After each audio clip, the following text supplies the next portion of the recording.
Early on in the project, we spent some time experimenting with the classic Half-Life crowbar. Playtests showed us that it was an interesting tool for our player to use in puzzles and world interactions, but we weren't very happy with how our melee combat efforts turned out. We felt it was really important that the crowbar was solid to the world and enemies, and that resulted in some tricky physics challenges. Players could easily push the crowbar into an enemy in front of them because nothing in the real world could stop it.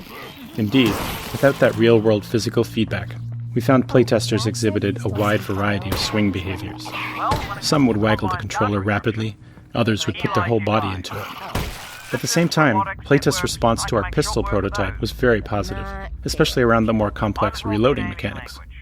Faced with a potentially significant R&D problem in melee combat, we chose to refocus our efforts on ranged combat. It also didn't help that players all associated the crowbar with Gordon Freeman, not Alex Vance. Alex, look out the window! Holy crap. That's gotta be the vault. Yeah. Your dad didn't mention it was floating. This entire section of the map, from the start of the keycard puzzle up to this room, was added specifically to show the player the vault on its own. Without this little detour, players would otherwise have their first view of the vault at the entrance to the Northern Star Hotel, which was also when they would see their first Combine substation.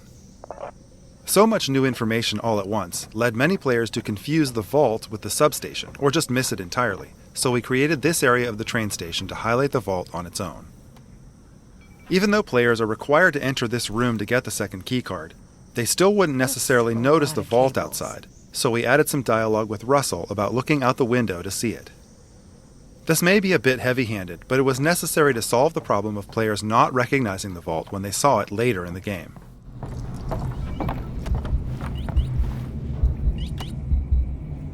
Although it may seem obvious that throwing would be a trivial interaction to support in VR, a lot of nuanced work is required to get it to feel right. And if we were going to build puzzles like this one, where the player must throw an armed grenade through a high duct, throwing needed to work well.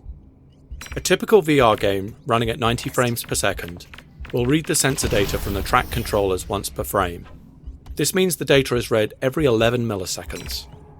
That may seem like a short time step, but when throwing, a user can easily move their hand 15 centimeters or more in that amount of time.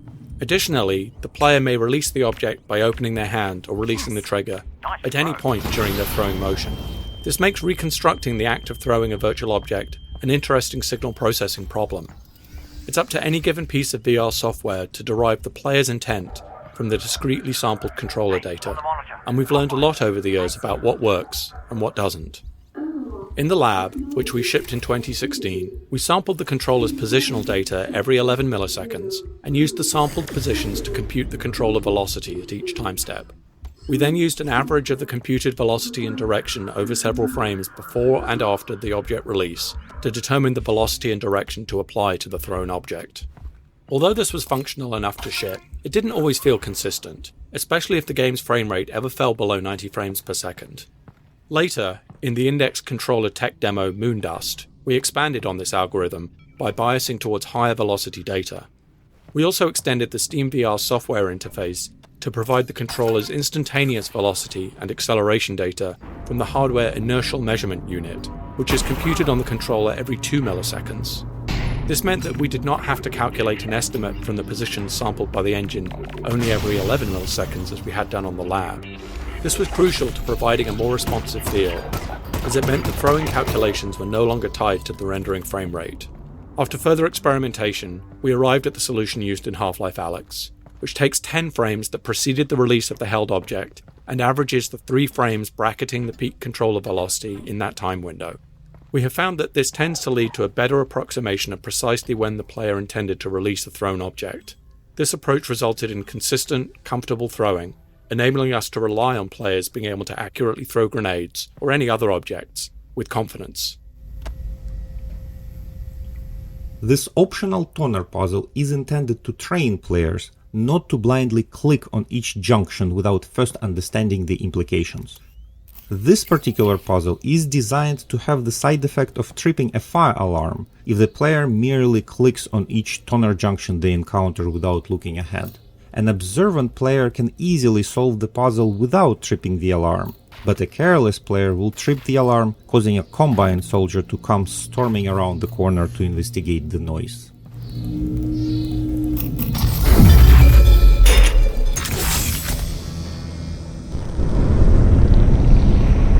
That's some sort of Combine substation. Typical players spend up to 2 hours progressing through the interior spaces of the Northern Star Hotel, and we found in playtests that they often had trouble remembering their next goal of disrupting the Combine substation above. In earlier tests, the vault constantly reminded players of its presence by emitting a repeating abstract musical pattern.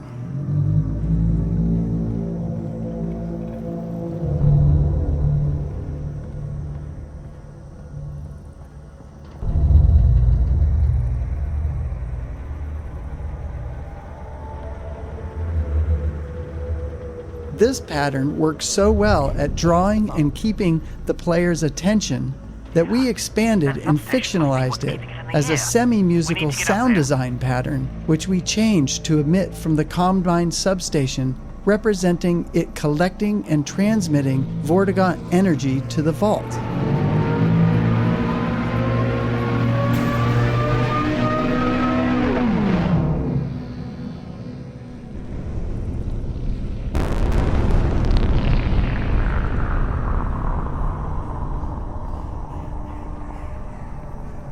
While in the hotel, the player does not have line of sight to the substation, so we repeat this sonic pattern at varying volumes within the hotel, as a reminder of both the Combine substation and the vault outside.